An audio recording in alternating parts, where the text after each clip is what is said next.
days a week. Nick Dubois.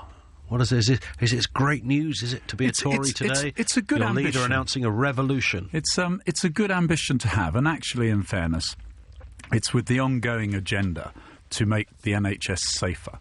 We've seen some terrible tragedies in the past, terrible issues where people weren't even getting glasses of water at the NHS. But where's this going? The point about this is you fall sick 7 days a week, 24/7. Mortality rates over weekends are shockingly disproportionate to what happens on a Monday to Friday, mainly because there's not consultant-led people there.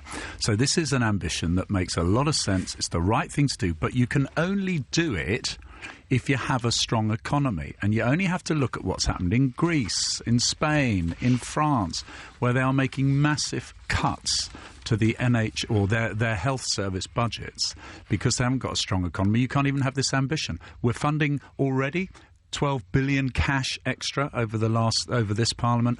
We've already got 2 billion lined up each year. But the public perception of what you're doing is that you're wrecking the NHS. Well, that's the public perception, and the narrative is the narrative of the Labour Party to weaponise their argument against the NHS. Let me give you a really good example.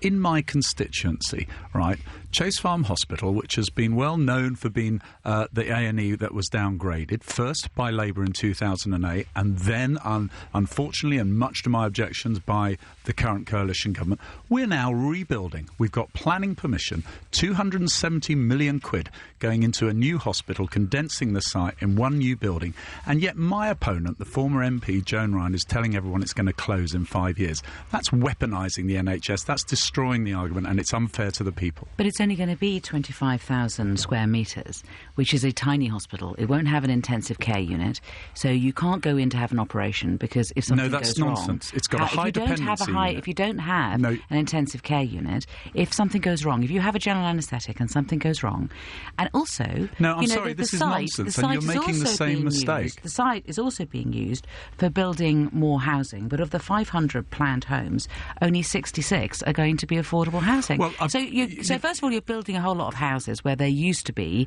Chase Farm Hospital, and you're building them in such a way that they're going to be too expensive for local people to be able to buy. You're avoiding the main question. It's not closing. Planning permission is actually for 32,000 square metres plus 8,000 for expansion. Further, and I think this is really important, they've expanded services to a high dependency unit so you can have the sorts of operations that you're claiming they cannot have. You're not in that constituency. No. Your briefing is wrong, and it's the typical sort of misinformation that is going out, and you really shouldn't stoop to that. I think a hospital changes when you don't have a maternity unit and you don't have an A&E. Why did you downgrade it in 2008? And when the expertise goes, then I think that Emily, the hospital why changes did your profoundly. government choose and you are to rebuilding, downgrade it? but you're rebuilding a really tiny place that won't even have, the sort of expertise that needs to help people if an operation goes wrong. It's got 8 theatres. It's got a high dependency unit. I think it's very similar to the promises that Cameron's making now about a 7-day-a-week hospital, 7-day-a-week